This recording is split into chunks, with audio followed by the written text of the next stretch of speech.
Nah, yang ketiga, narasi ketiga Bapak Ibu adalah narasi yang menarik sekali, yakni Yesus melihat Natanael duduk di bawah pohon ara.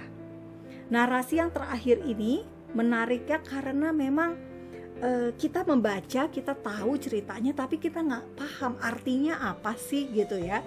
Ini pertemuan pertama kali Yesus dengan murid-murid. Filipus mengajak Natanael untuk ayo ikut dia.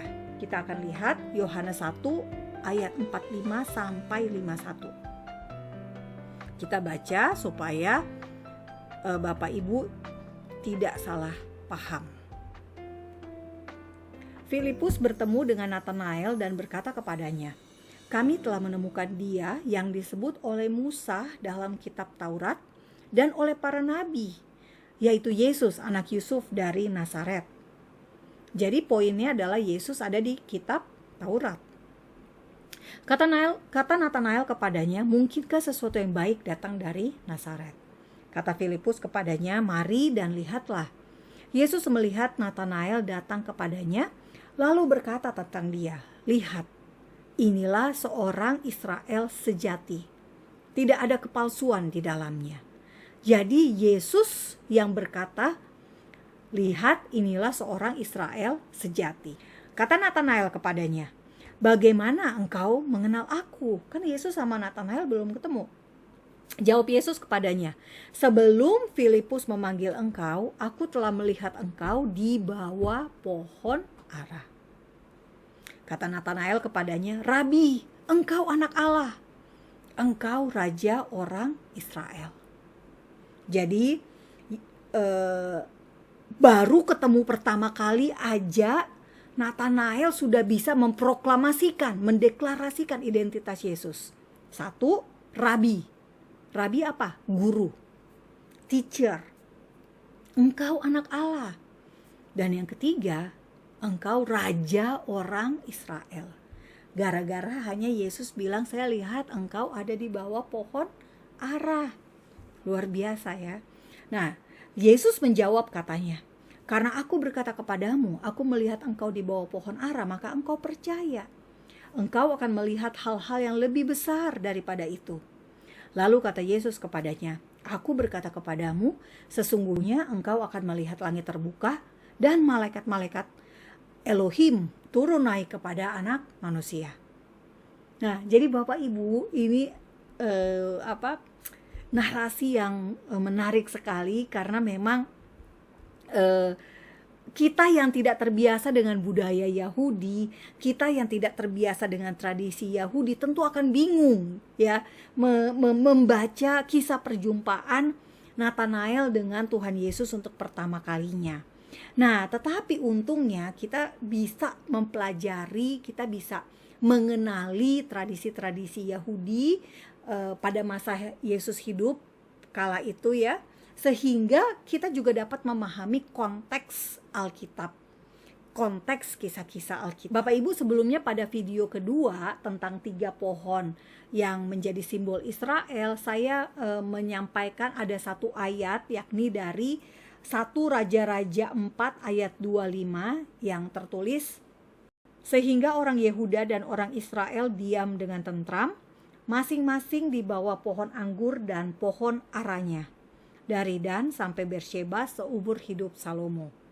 Nah, jadi ayat ini menunjukkan sebuah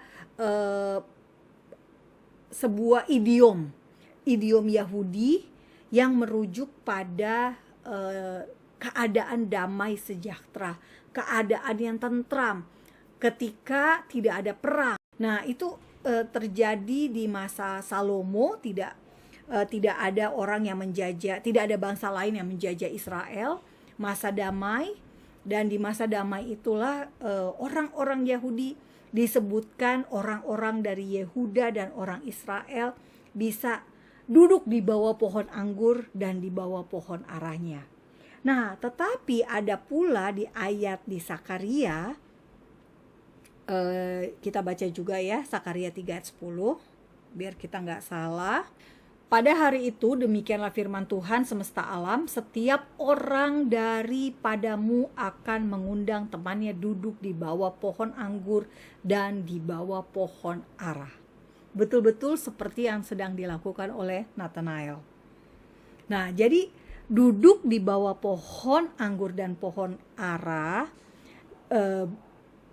merupakan idiom juga yang merujuk pada kebiasaan orang Yahudi mempelajari Torah, mempelajari tentang janji-janji kedatangan Mesias yang ada di dalam Alkitab Perjanjian Lama. Alkitab Perjanjian Lama yang kita gunakan itu adalah Alkitabnya umat Yahudi, sama persis. Mesias, Bapak Ibu semua, artinya orang yang diurapi. Yang diurapi adalah raja. Daud, Salomo diurapi sehingga mereka bisa menjadi raja. Nah, Mesias itu juga artinya orang yang diurapi. Karena itu, ketika Yesus mengatakan, Nathanael ini adalah Israel sejati, sebab hanya Israel yang sejati, hanya Israel yang benar-benar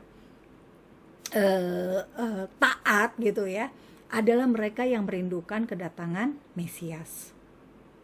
Makanya Yesus memberikan apresiasi gitu ya, atau pujian kepada Nathanael bahwa dialah Israel sejati. Nah, ketika Yesus menyebut kata duduk di bawah pohon ara, Nathanael kemudian langsung mendeklarasikan identitas Yesus. Yesus Raja orang Israel. Bahkan kalau kita baca di ayat 50 dari Yohanes 1, Yesus mengatakan bahwa akan melihat hal-hal yang lebih besar lagi. Tentu saja Bapak Ibu semua kita tahu, Nathanael belum tahu ya pada saat itu, tetapi kita tahu bahwa Yesus nanti akan datang sebagai raja, bukan saja hanya raja Israel. Sebagai raja Israel, tetapi raja atas seluruh raja atas seluruh bumi, King of Kings. Kita akan melihat bagaimana Yesus berkuasa. Tapi kita tidak akan masuk ke situ pembahasannya. Tetapi saya hanya ingin menyampaikan idiom masyarakat Yahudi pada masa itu adalah orang-orang yang belajar Torah, belajar Taurat, belajar janji-janji tentang penggenapan kedatangan Mesias. Dan tentu saja kita tidak perlu duduk di bawah pohon ara, karena kita sudah melihat Yesus sudah datang. Yesus adalah Mesias Yahudi yang dinanti-nantikan oleh orang Yahudi, tetapi mereka belum melihatnya. Mereka belum mengenal Yesus sebagai Mesias.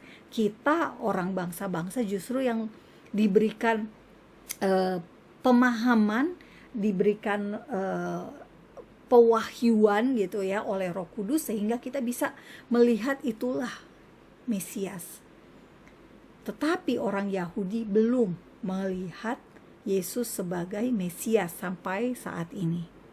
Nah, jadi Bapak Ibu, kita sudah melihat Yesus sebagai Mesias karena sudah datang 2000 tahun yang lalu, tetapi kita masih menantikan penggenapan Yesus sebagai Raja orang Israel, memulihkan kerajaan Israel dan juga menjadi Raja atas segala raja. King of Kings. Jadi ini yang bisa saya bagikan. Semoga Bapak Ibu bisa melihat perbedaan antara narasi Yesus mengutuki pohon ara di Matius, di Markus, dan juga tentang narasi Nathanael duduk di bawah pohon ara. Bapak Ibu, saya berharap 3 contoh ini bisa menambah kedalaman pengetahuan Bapak Ibu tentang Alkitab, dan kita semakin rindu menyambut kedatangan Tuhan Yesus yang kedua kali. Terima kasih. Salam damai dari Fakta Israel.